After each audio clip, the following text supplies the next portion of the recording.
Salut les gars, j'espère que vous allez bien et que vous passez une superbe journée. Aujourd'hui, nous allons parler du testnet de Templar Protocol. Je tiens à vous rappeler que vous n'avez pas besoin nécessairement d'un PC avant de pouvoir participer aux airdrops. Vous pouvez notamment utiliser vos téléphones. Et parlant de téléphone, je vous précise que vous devez avoir le navigateur MIS ou Brave pour pouvoir participer au testnet et aux airdrops. Bien. Maintenant, nous allons parler du testnet. La première des choses que vous devez faire, vous devez créer un portefeuille MyNear Wallet. Ensuite, vous devez réclamer les jetons test. Puis après, vous allez tester les différentes fonctionnalités sur le protocole. Donc, la première des choses à faire, c'est de créer un portefeuille. Moi, j'ai déjà créé le portefeuille, donc je n'aurai plus la possibilité de le faire. Mais la création du portefeuille est tellement simple. Tout ce que vous avez à faire d'abord, c'est de créer un mot de passe. Ensuite, ils vous enverront vos 12 mots. Ces 12 mots-là, vous devez les copier, les garder, les sauvegarder quelque part parce que vous en aurez besoin plus tard. Et après ça, vous allez créer un username et le portefeuille est prêt. Maintenant, une fois que le portefeuille est prêt, vous devez cliquer sur le deuxième lien là. Ce deuxième lien servira à quoi? Elle servira à réclamer les jetons test parce que pour interagir sur le protocole, vous avez besoin des jetons test. Les jetons test, ce sont des jetons qui permettront de tester la plateforme au fait. Donc d'abord, vous devez réclamer des NEAR et ensuite, vous allez réclamer des USDT. Donc là, vous allez juste mettre votre username du portefeuille que vous avez créé précédemment. Donc, vous n'avez pas besoin de changer le montant, vous avez ça comme ça. Puis vous allez cliquer sur Request.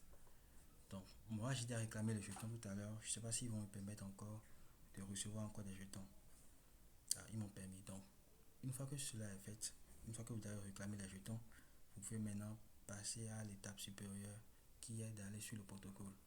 Maintenant, sur le protocole, quelles sont les fonctionnalités que vous allez tester? Il y a deux fonctionnalités que vous allez tester en priori. Il y a le borrow qui veut dire emprunter et il y a le supply qui veut dire approvisionner. Donc, la première tâche, c'est quoi? Vous devez borrow d'abord.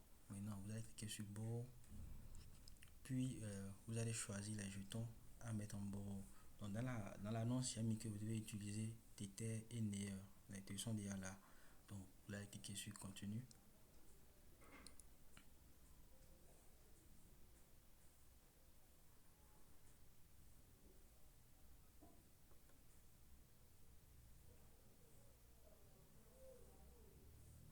Maintenant, vous allez mettre le montant.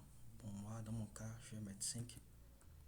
Vous n'avez pas besoin de changer le minimum collatéral ratio. Laissez ça comme ça.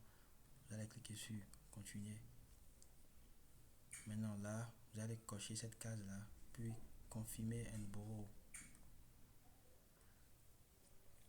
Ils vont ensuite vous demander de confirmer, d'approuver la transaction directement dans votre wallet, le wallet que vous avez créé.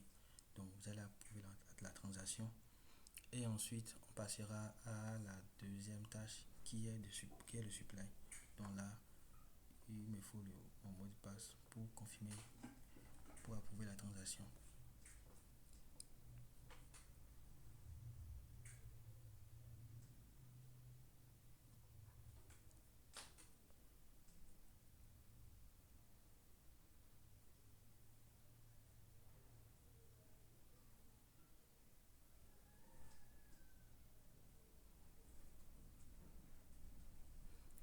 Une fois que la transaction a été approuvée, nous allons maintenant passer au deuxième, genre à tester la deuxième fonctionnalité. Donc la transaction a été validée là. Donc maintenant, on va faire le supply.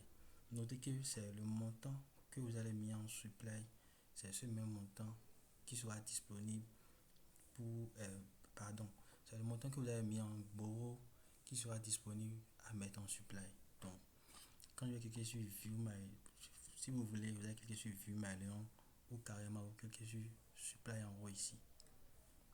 Donc, vous verrez que c'est le montant que j'ai mis en borrow tout à l'heure qui sera disponible pour le supply. Vous voyez, donc je vais mettre 7 en supply.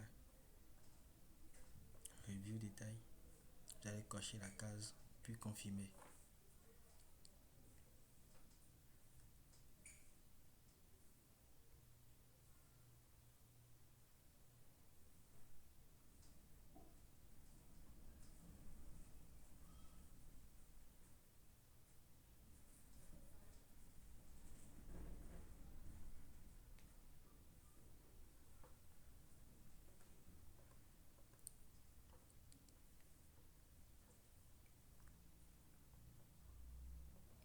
Maintenant, une fois que la deuxième tâche est terminée, je vous conseillerais aussi de souvent retirer les montants que vous avez mis en borrow et en supply. Comment faire? C'est simple. Vous allez voir qu'au niveau du supply, on vous mettra withdrawal. Maintenant, au niveau du borrow, ils vous mettront repay. Donc, c'est les deux signifient la même chose, c'est de retirer vos fonds. Donc, toutes ces tâches-là, supposons que vous faites le borrow, le supply, supposons aujourd'hui. La semaine prochaine, vous devez d'abord retirer ce que vous avez mis, par exemple aujourd'hui, avant de reprendre le processus. Donc, c'est ce que je vous conseille au fait. Là, vous allez cliquer sur repay ici et ici, withdrawal. Vous voyez, et c'est bon. Donc, c'est tout ce qu'il y a à faire sur le testnet de Templar Protocol. Donc, je vous invite également, pour ceux qui sont nouveaux sur la page, de vous abonner et d'activer la cloche de notification. Comme ça, vous serez informé sur les niveaux airdrop qui seront disponibles, airdrop ou testnet, qui seront disponibles sur la plateforme, qui seront disponibles sur, dont je vais faire la vidéo, qui seront disponibles sur ma page. Donc, je vous invite à vous abonner et à activer la cloche de notification. Sur ce, je vous dis à la prochaine.